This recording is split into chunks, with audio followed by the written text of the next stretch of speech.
Hello and welcome to another edition of Knickerbocker Banter. I'm your host, as always, Harris Wishard.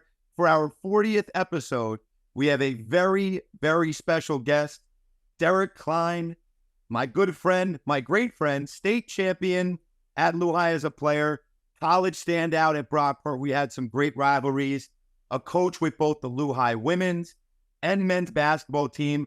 As I've said, a co-founder of Empire Youth Athletics out of Huntington, New York, which is how we reconnected after all these years. I'm wearing the shirt today too. But most importantly, all those things trump the fact that you are an energy giver, and that's why I love you, man. I love you too, brother. Thanks for having me. I'm really, really excited for this. Yes. And we are excited, more excited to have you, because this has been a long time coming. Yes. And I have begged you to be on this program. You're one of the busiest guys in Nassau County and Suffolk County and the tri-state area. You're everywhere right now, and Empire is everywhere. But that's really what I want to lead with, and we'll get into some of the other things that you've done. But this new phase of your life, and it's not new basketball at all, but to transition now and to connect young players and try to get them to the next level and build a program, to me, in being involved with this for a couple of years, has been awesome to watch.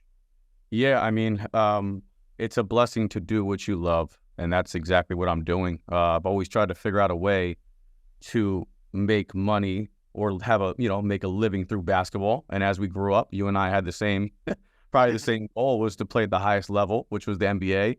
Right. 5 towns kid, 5'8", can't jump over a phone book.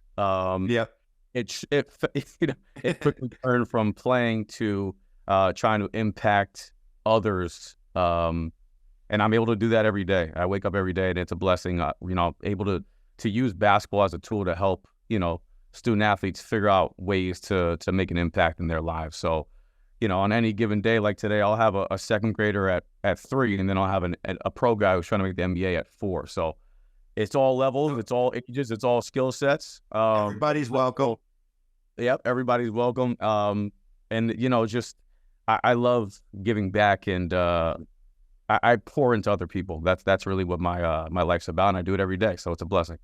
No, and 100%. You're almost being a little bit too humble, because I'll obviously fill in the blanks, because you're gonna have this approach, and I'm gonna come in and say one of the best decisions of my life, and this is not an exaggeration, was getting back involved with you and getting back involved with what you're trying to do right now, because the energy, and I use that word almost every episode because I have to. I don't know how else to describe it, but it's contagious. And I see the positive impact that you're making on individuals right now. I'm like, I got to be a part of that. And you had come down to the camp that I was working at. In 2022 summer. I'll never forget it. We have pictures of it, which we'll post later. Gotta put that picture up. Have to put that picture up. And I'm like, why did I not? Now, we had stayed in touch. We'd shoot a text every now and then, but it's different now because it's every day and I'm working for you, obviously. But just coming over and seeing that, and seeing the way that these families embrace you, these players embrace you, I think, like I said, it's wonderful. It's been awesome just to be in the gym this weekend with the fundraiser that you guys are doing now, and just that kind of vibe is just, to me, everything that I want to be a part of, and everything that I want to represent. 100%. And it's funny that you say that, because when we hire coaches, there's a process that people go through. Some people interview with us unless we've known you for a long time. And in our case, I've known you a long, long time. Right. And what we're about is energy giving and passion and giving back and using basketball, to inspire the youth. And that's what you do. I've seen your practices. I've seen the energy. I've seen the Knick theme music from 1994 in the background. And I had to throw that down on some young kids. But you feel what we're about with your energy giving and the way that you impact your parents. And it showed last weekend when we announced your name in the huddle, and the parents went nuts. Yeah. So shout out to you for buying into the culture and representing the culture the right way. Well, it's always, to me, and I appreciate that very much, man, but it's always, and you're the same leader, and obviously we get into more Knicks stuff as we go on, but when me and you text about basketball, we don't just text about the game, right? We talk about the intangibles of the game, accountability, leadership, how you're carrying yourself. Are you a finger pointer? Or are you directing that finger towards yourself, right? And that's why when I see this Knicks team, and we talk about this all the time, it's not just basketball with them. And you preach the same thing, because I want you to get into some of the things that you talk to the players about and what the message is right before practices, and just how that stuff is so important, because it's great to shoot the ball in the basket, guys. It's great to be a great basketball. We love the talent, right? But you've even said this to me. We're not sacrificing any of that for what we're trying to build. Yeah. I mean, we'll get into what we talk about, whether you're in third grade, second grade, or playing on our 17U team. For Empire, we have 3 things that we say before, every huddle, before any training session, any skills clinic, any practice. Number 1 is you got to go 110% and give max effort. So that means diving on the floor for loose balls, boxing out, things that have nothing to do with X's and O's, but they're like little things that add up to be big things that lead to victories. So just go 110%, give max effort. Number 2 is be a really, really, really, really, really elite teammate. And that's like the biggest one for us and why we started our program. And I'll get into that in a little bit. But, once your teammate dives on that floor for a loose ball, you better run over there and pick them up. I've called timeouts where we're up 30, with my 7th graders. Mm-hmm. I've yanked the kid out and said, what are you doing? He's like, what do you mean, coach? You didn't freaking help your teammate up. You got to help him up. So it's a little thing, but it's how our program's grown. Free throws. If your teammate makes a free throw, we were talking about this over the weekend. Yep. You got to give a little high five. Everybody. Just keep some type of, because that inspires your teammates. So picking teammates up, high fives, pointing to teammates after they make a shot or after you give them the ball, standing up on timeouts or subs when your teammates come out. So it's like little things that some of these Nova boys do on our Nick that mean a lot to be a successful program. And we carry that out through our, like I said, our third grade kids have to stand up in timeouts, and our 17U kids got to do the same thing. And where we got that from was from Steve Nash. Myself and my business partner, who's also the head coach of Lehigh Girls, Christina Rady, our favorite player growing up was Steve Nash. Me too. And, that makes 3 of us. That makes 3 of us. There you go. The big 3. And he, I think there was a stat he gave, if there was positive touches throughout the game, if there was a number you can think of, what do you think Steve Nash gave every game in his MVP season? I think it was 2009 and 2010. Yeah. What do you think the number was per game? Positive. You know what? Point, high five, pat on the back. So a point to a teammate, hey, you made a great pass. I made this point in my practice the other night. That all that stuff counts in this calculation. Yes. I'm gonna say a couple thousand a game. Oof. That's a lot. 1,000, 500. He got 239, I believe the number was. And I know that just we say that almost every, I wanted to go overboard and to give Steve Nash credit, maybe too much credit. By the way, you and I might be over that number. Definitely. All I want to be is part of that Empire handshake. I know you guys got that double tap. I just want to be part of the family. Oh man, we can laugh for hours. But so he did 239 per game. Wow. And there's an article that says MVP and how many high fives he gave out, but that's kind of what our program's built on. And that goes to number 2, what we preach. And then the third one is obviously the most important, I think, for the youth levels. You have to have fun in a time where everything's, how many trophies did this team win, or how many Instagram videos can you post of crossing somebody over? These kids need to have fun, man. And we preach that the most out of everything that we talk about in the huddle. You have to have fun playing basketball. Whether the shot goes in or doesn't go in, or if you dribble off your foot, you have to have fun playing basketball. And you know what? You hit on a point that I have tried to drill home with everybody. And when you talk to me about it, it rings so true, is that, yes, do we want to win all these games?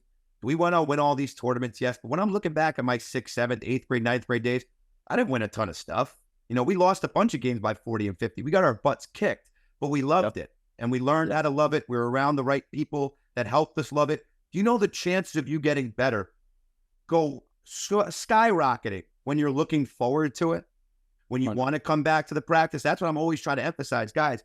I want my players to want to have to not, oh, mom and dad have to get my shoes, or I have to, they have to do all this stuff for me. No, I'm ready to go. I'm ready to go out the door, because we know we had that growing up, right? Exactly. We had those kind of aspirations and those kind of goals. Yep. Because you have to credit the people that you were around you, right? You could think of 4 or 5 people off the top of your head. I can think of 4 or 5 trainers, coaches that I've had. So to play that role, and you were able to implement that for me. Like I knew about it, Yeah. but then seeing it at the highest level with you, shout out to Christina, shout out to Leon, EJ, seeing the way you guys did things, Taylor, it really inspired me to be not only a better basketball coach, but also realizing the responsibility that I had to push this and give this forward. 100%. And you do a great job of that. You know, I know we're not here to toot each other's horn. Yeah. We can. We're allowed. We're allowed to positive self-talk a little bit, right? But especially after that butt kicking the Knicks took yesterday. I need some positive energy in my life. Exactly. We all do. But no, you do a good job, and that's what all of our practices are. They're high energy. As you get older, they get more competitive. But for the younger ages, they should be fun, competitive, but like more importantly, fun. I don't remember, like for me, I don't remember on May 7th when I was a third grader if we won a tournament in freaking Westchester. Nobody cares about it. You don't. My third grade coach taught me how to be a good person and how to work with others and how to be cooperative and how to play hard and play with effort. So like those things last longer than just a trophy that you can show on whatever it is these days. Yeah. So Empire is rolling, but also when I talk to people about you, and by the way, whether I'm in Long Beach, whether I'm in Jericho, whether I'm in Huntington, whether I'm in, you name the town, it's like, oh, Empire, Derek Klein, and it's unbelievable how many people tell me that.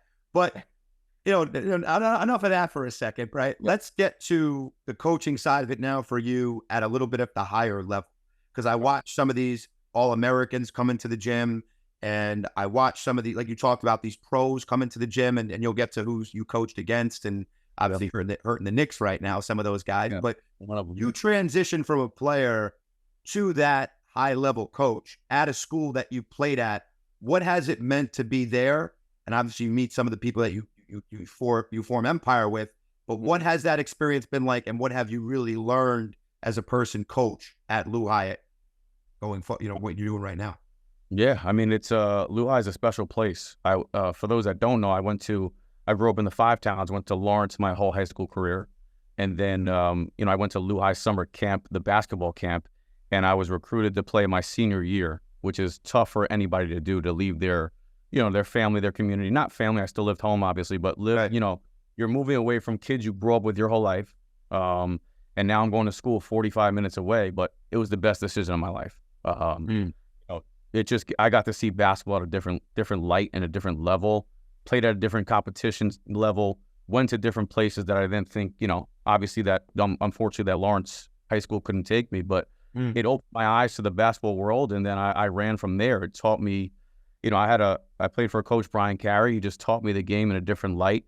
And then, we won a state championship. I won one playing alongside Tobias Harris, which was pretty cool. So just to get to see and play alongside some NBA guys and college guys, and I just saw the work ethic of what it took.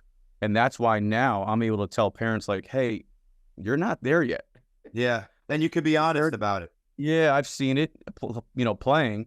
And then obviously now, I played 4 years. We'll talk about that at later on, but played a lot more than being able to come back full circle to give back to the school that I played at and learned so much from was a blessing. And then being able to coach high-level Division I guys, G League guys, NBA guys, it also gave me a chance to see what it took now from a coaching standpoint and seeing these guys really put the time in. And it's been special, man. And they still, you build such close bonds with these guys because, it's not just about coaching basketball, but the relationships you build through basketball. And, you fall in love with these guys. You're with them 6 days a week. You grind it out. You do, you go through losses together. You go through some high-level wins together.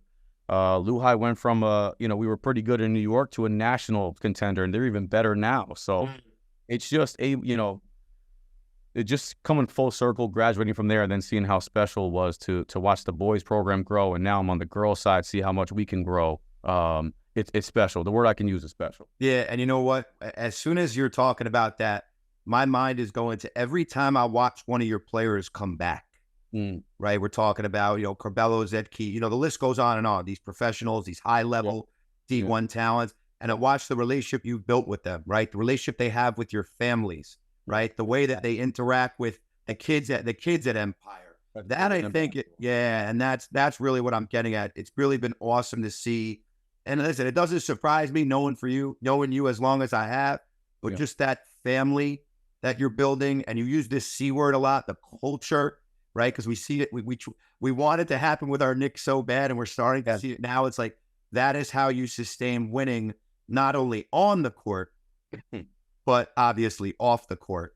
And it really is just, and you use the word special, that really is the first word that comes to mind. You speak about these guys that come back and the love that they have for you, the love that they have for guys at Empire. They want to be around. You don't have to force them. Hey, I know you got some things going on, but they always make it a priority to be back in the gym and to pay it forward. We use that a lot over the weekend, but that really is what it is about. And it is a joy to watch, and we see it take place. I appreciate you, Brandon. Yeah, I mean, you can't coach somebody hard until you love them hard. And you hear a lot of these college coaches say it all the time. You really can't. If they don't trust you and know that you care for them, they're not going to listen to you.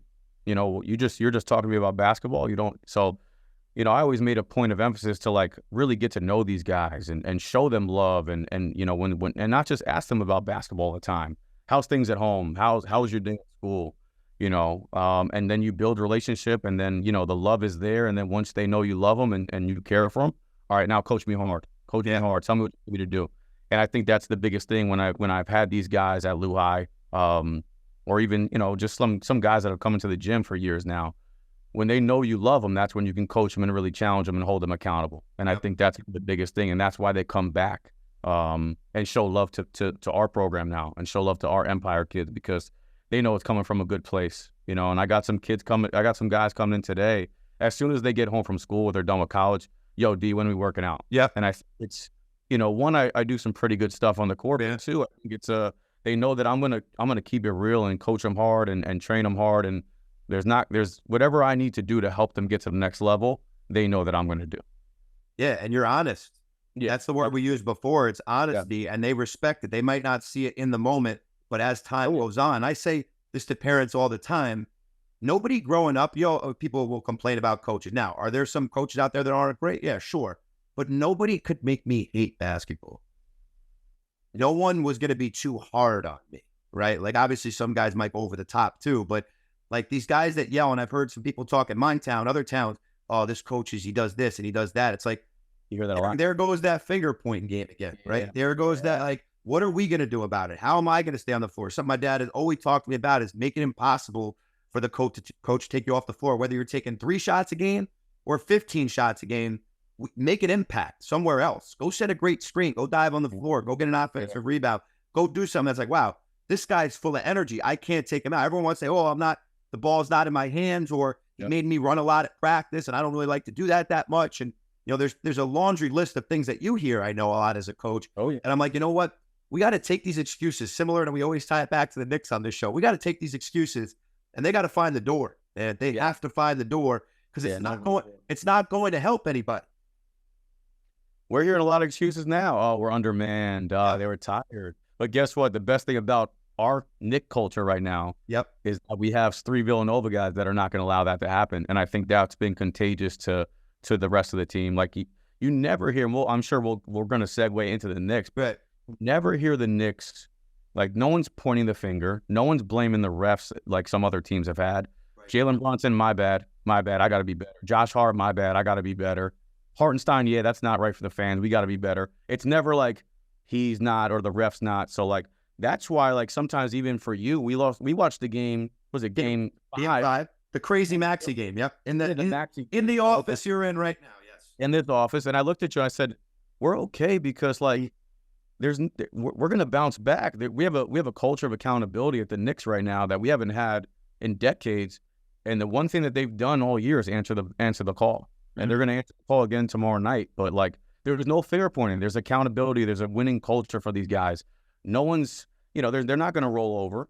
You're going to have to, like, really take us out back and some stuff. Yeah. I'm excited. That's the culture we have right now with the Knicks. And it's an exciting time, man. Win or lose, I'm happy where the organization is going. And that's what I've been telling you all. Yep. Hey, listen, whether it's a championship or not, something I also wanted to ask you about, because it's a clip that went viral. And I said, if anybody wanted to get to know what Coach Derek Klein is like, they should just take a snippet of that video and watch it, and you know what I'm talking about, right? You're addressing a group of, I don't know, it was your team, you know, you're outside, it looked like, right, a few years ago.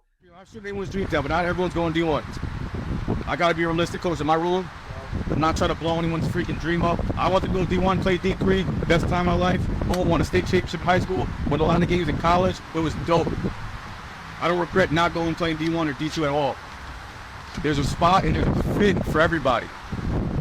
You guys hear me on that, right? There's a spot and a fit for everyone. If you go D1, hell yeah. If you're going just to go and say that, tell your friends you just ride the bench for a couple years, I don't know. That might be for you. Yeah, it could be. But if you want to play in college, there's a fit for you. But you need to play defense at any level. D3, 2, 1. If you don't guard, you're going to sit the bench. And you're talking about a fit, right? And to me, when I watch that, I'm like, this is refreshing honesty. That word keeps coming up, right? 3 times now. Yeah. This is what you have to communicate to guys, because just because we both, you know, we had a rivalry in college. You got the better of it. You know, I thought a couple times I beat you off the bounce, but you know, we played against each other at New Paltz and Brockport as Division III athletes. So this video that I'm talking about is you saying, guys, just because you're a Division III player doesn't mean you can't have a great time, great career. And I'll let you elaborate on what was going on there. Yeah, so that it was outside. It was during COVID. Right. So we were doing COVID workouts at Leon's house. You know, it varied from, you know, just like every other day here at Empire. It could be a D3 kid, or it could be a kid who's trying to work out for the NBA draft. And sometimes we'll put them in the same workout just so that one can see the other of what it takes or what he's like. Sometimes the pro guy doesn't have the same work ethic as a D3 guy, but the D3 guy didn't come an hour earlier and shoot. You know, it's just like, it was good to have the mix. And it were some kids that were on the cusp of like, what am I going to do in college? I believe I should go Division I, but I don't have any offers right now. Well, then you got to look in the mirror, my man. Mm-hmm. So like, it was just, I'm very passionate about coaching, obviously. We know that. Yep. And making sure that I'm transparent, because I think there's a lot of like yes men out there. And if I tell this kid something, he's going to come train with me. So one thing that we always done a good job of is, one, we've seen it. So like, we're going to tell you the truth. But if you're transparent and you hold that person accountable, that's where we're going to be. And if you don't like it, there's the door. And if you do, we'll see you tomorrow at the same workout. Mm-hmm. So it was just the right timing. And I don't even remember that the camera guy was there, but we got everybody in the huddle. We're like, listen, you guys all want to have these aspirations of playing here. And guess what? If none of you have played defense today, we just ran a workout in Leon's backyard. I think we took them on a sprint because no one's playing defense.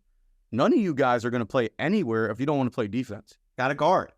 You got a guard. And by the way, there were some potholes on the court, so it was a little tougher. I think there was a little slippery from the night before, but guess what? Nobody cares. Nobody cares, man. Work harder. Go, keep going. Come on. The speech, that's where it came from. I think there was just a bunch of kids trying to figure out what to do. No one was playing defense. Some guys thought they were better than others. Some people didn't know what it took. So like the word, you had to guard, and then the other thing was fit. So like a lot of these kids were unaware of what schools are looking for, or they wanted to reach that school. If there's no school recruiting you, they don't want you. If they called you 7 times that week, they want you and need you, and that's a good thing. All right? I'm not saying you can't reach for a school and have dreams, but like at some point there's a reality check, and whoever wants you, and those are the colleges you need to consider. And I'm still going through that process now with our college guys. They want to do some things, and I'm not anyone to shoot, just like the quote, like the video. I'm not shooting anyone's dreams down. Right. But you have to be realistic, and you have to understand where you fit in. And if you can play right away as a freshman, and if that school tells you they want you to play and you can make an impact right away, I think that's a really big deal. Becoming somebody who's an impact play right away guy at the college level, as you know, that's something that you can't look past. So that's where that video came from. As you can see, I'm still a little fired up. Absolutely. And obviously, I relate to it and the career that, I wanted to have at New Paltz and New Paltz, Brockport, rivalries. Every time somebody talks about, our relationship or where it stemmed from, it's like, we want to try to get you there, right? Didn't end up working out. You go to Brockport, you're the leader, you're the point guard, don't leave them open, right? Range from anywhere, still range from anywhere. Right? Better shooter now.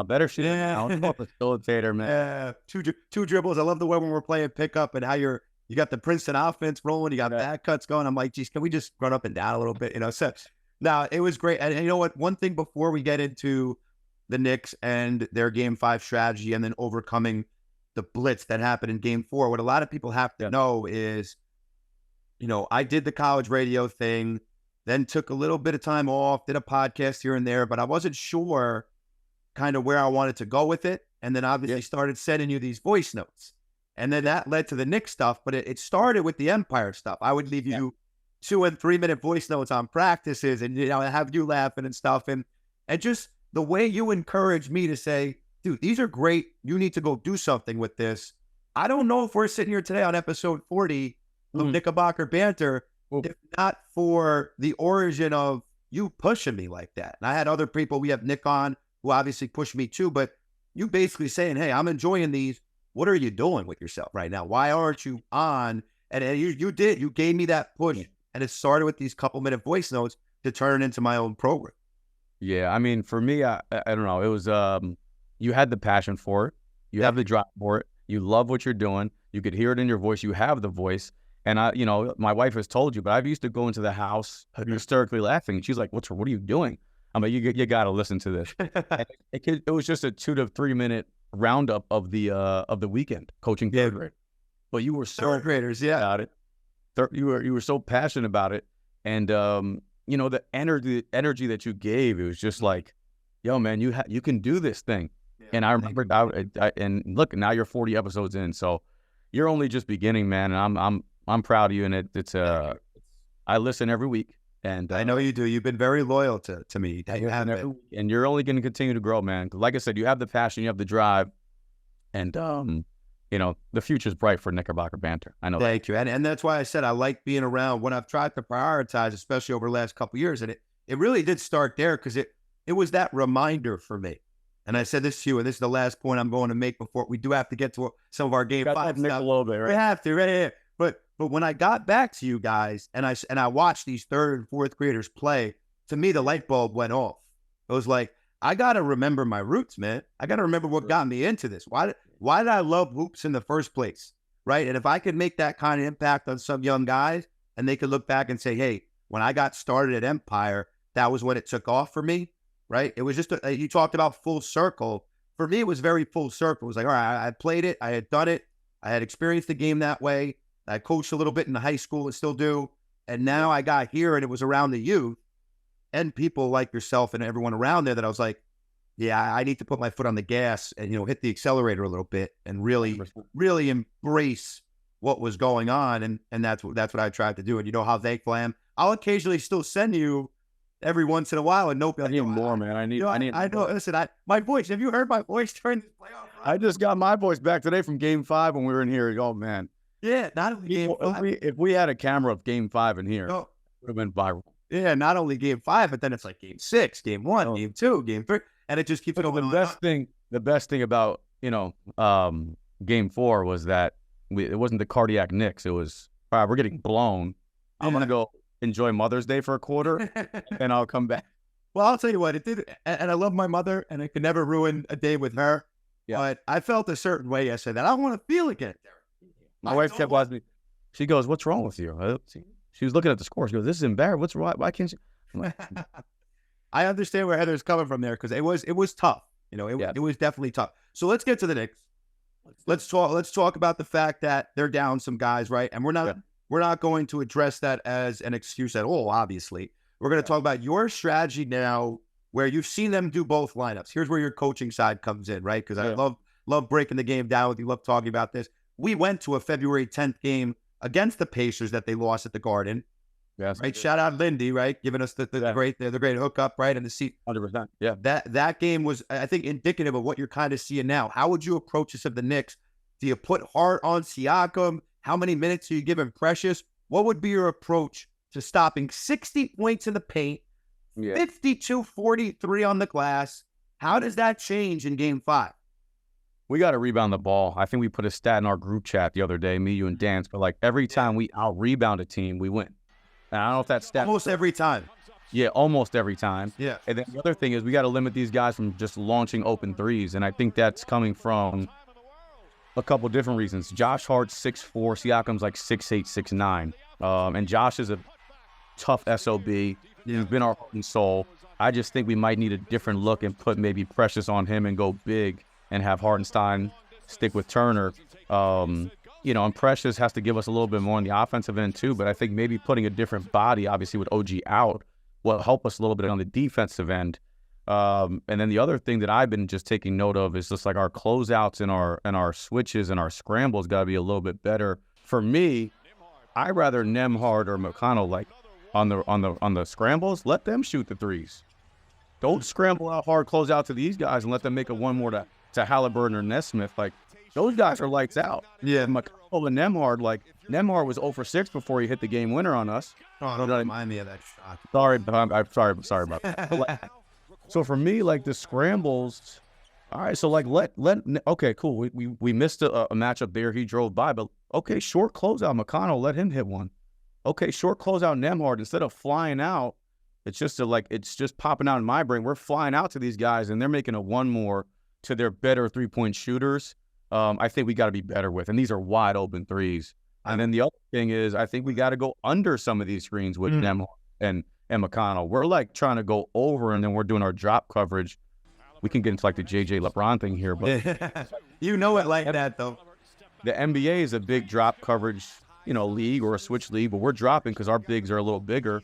Instead of fighting over, just go under, don't get caught, and then, stop these guys from just penetrating and getting open looks. So those are a couple adjustments I think I do. Go a little bigger, get underneath a little bit, short close out for Nembhard, McConnell, and we got to stop Hallie. He's been going off. Yeah, and you know what? You make a lot of good points there. I love Hartenstein. I do. I think he's been great for them this year. He's got to dig deep. Yeah, I know he's banged up a little bit too, right? He had the shoulder. He's got to dig deep because a lot of it starts with him. And now what the Pacers do and what the Sixers even do is that they can take you a little further outside the paint than the Knicks bigs can. Yeah. And that's stretching the court out a little bit. And when you're a little gassed like they were, and the closeouts were not under control, you're often left in compromising positions where we didn't rebound as well. Guys, it can't be up to Josh Hart to get 20 rebounds a game. Somebody else has got to hit the glass. Even DiVincenzo's got to get a couple more. Yeah. All the other guards got to get a couple more and get their nose dirty and say, listen, we're not getting pumped, because we could draw it up however you want. 6'8", 6'10", 6'6". 6. That was the worst I've ever felt from a rebounding standpoint and just a hustle standpoint all season long. I expect it to change. I expect them to go back now, watch film, make adjustments, right? Because you know how Tibbs is. This is not sitting well with him, and you could tell that from a coach perspective, right? Yeah, 100%. Yeah, they're going to make adjustments. There's no doubt. And just like we spoke about before, Josh, Dante, and Jalen, that's not gonna happen again. No, they're gonna crawl, scratch. They're before getting, I don't want to use the word, before getting their butts kicked like that. That's not gonna happen again at the Garden. Tibbs will have these guys watching film. They'll be a little bit more refreshed. It looked like they were a little burnt out, Harris. They were like, Jalen, his first couple of shots looked short, and they were open. Dante's got to hit a couple to get going. You know how he is. If he misses the first couple, he's got to be a little bit better with that. Hit the first couple, or even if you miss, dude, you just keep shooting. So, and then Josh looked a little tentative too, but I think it all came down to because they're a little tired. Give them a little bit of rest. They're going to regroup. We're going to win the rebounding battle tomorrow, and we'll be okay. Well, then you hit the nail on the head, right? Because we could talk defense till we're blue in the face, and it's important. We could talk about rebounding, and we've heard this quote before: "Make or miss league," right? And Dante DiVincenzo going 3 for 13 with how the Knicks roster is set up right now is simply not going to cut it. 7 of 37 from 3, not going to cut it, right? So you could go down the list of like, how are we going to guard them? How are we going to get this? That's all important. But when you miss shots early in the game, on the road, and when the other team's got momentum, and it's 34-14, that's got to be 34-27. The Knicks, all they've done all year is when they stay in games, it's because of that. They make a few shots early. They're getting beat. We're like, all right, we're only down 8 or 10, not 20. Yeah, and that's why when they come out in the first quarter, it's important to let them know, hey, we understand we got worked here. We understand that we should have had game 3 up 9 in the fourth quarter. I don't care if OG's here, Bogey, Randall, Mitch, you can go down. I don't care. Yeah, I don't care. I don't want to hear about it. They got to come out and punch someone in the throat in game 5. And I'm not saying that, literally. You know what I'm talking about. Figuratively, it's like, guys, we need the Garden crowd going insane. We need to understand and treat this like a game 7. We need to go back to Indiana with the opportunity to close the series. We have to be who we've been all year long, and I don't think you have any doubt that's going to happen. No, I don't think there's any doubt. And I can say that calmly because I know, just these guys come from a culture that's, it's a winning culture. And we spoke about it before we got on here. Adversity has hit. Now, what are you going to do? You know what I mean? Are you going to turn your back to the wall? And these 3 guys, if you hear them in their interviews, no, the adversity's hit. And what I say is, one of my favorite quotes, adversity equals opportunity. There's a big opportunity right here. Adversity has hit. Now these guys got to battle, lock in. I think they will because that's who they are. That's their DNA. Yeah, they're going to come in ready. They're going to be well rested. Josh Hart's going to do his thing. He's going to go crash the boards like a maniac. Dante's going to bang some shots, and I think Brunson's got to be Brunson. They're doing a good job on him, though. Yes. They are. I think one thing that can kind of save his energy for the beginning of the game is let somebody else, and they did it a couple times, let someone else bring the ball up. Yep.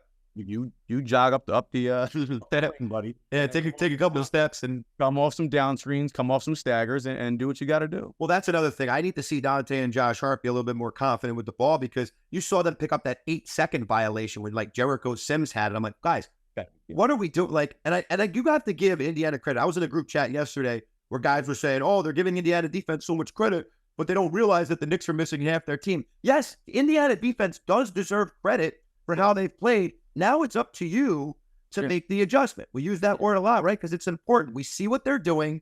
We know how they're playing. And like you said, other ball handler. I'm looking at 2 guys. Forget Hart, even Chandler. I expect all those guys to show up. I do. Yep. I think Brunson's going to have a good game. I think Hart's going to have a better game because he had, his worst stat line in a long time. Even Chenzo, obviously. Deuce McBride. And Isaiah Hartenstein. Yep. I think if both of those guys play well early and especially in the first half, I think the Knicks will be in much better shape. And I think now you've gotten a little bit of a lift from, I never thought I would say this, Alec Burks is making a couple shots. I talked down on him. Listen, if you continue to shoot the ball like this, I know it was a blowout last game, but game 3 definitely helped them out. He's a professional scorer, so that's what he's going to do. And he's 6'5", 6'6", yeah, big. It's another guy that has length that can come in and score. If he can guard a little better, that would be great, Harris. If he can guard somebody, you know what I mean? But don't get cooked every time. Every time. But he, like him, Alec, I thought the guy from Virginia, the big from Virginia came in. His plus minus was +8. I saw it on Twitter the other day. You know what I'm talking about? The big guy. He picked up with T. He's got to be smarter than that. But he's playing hard. I don't know. You got to throw some bodies in now. You got to throw some bodies. So our bench, I don't know if you saw the stats, -80 in the series. But guess what? It's we haven't got here from our bench. Right. We got here with who, you know what I mean? Who we got. So Brunson said it best. There's no excuses. We're not down guys. We're playing basketball. This is who we got, and this is who we're going to go to war with. So. Yep. And listen, if I told you at the beginning of this season that the Knicks would be in the second round again, and instead of being down 3-1 like they were in the second round against Miami, it was 2-2. Game 5 was at MSG. Now, obviously, the circumstances are different, and adversity has really hit. But they have to. Indiana still has to come into our building. They still have to come into our building and win. No, all they got to do is win. Well, if they win 1 here, they can win 1 in Indiana. But it's a 2 out of 3 with 2 of those games being at the Garden.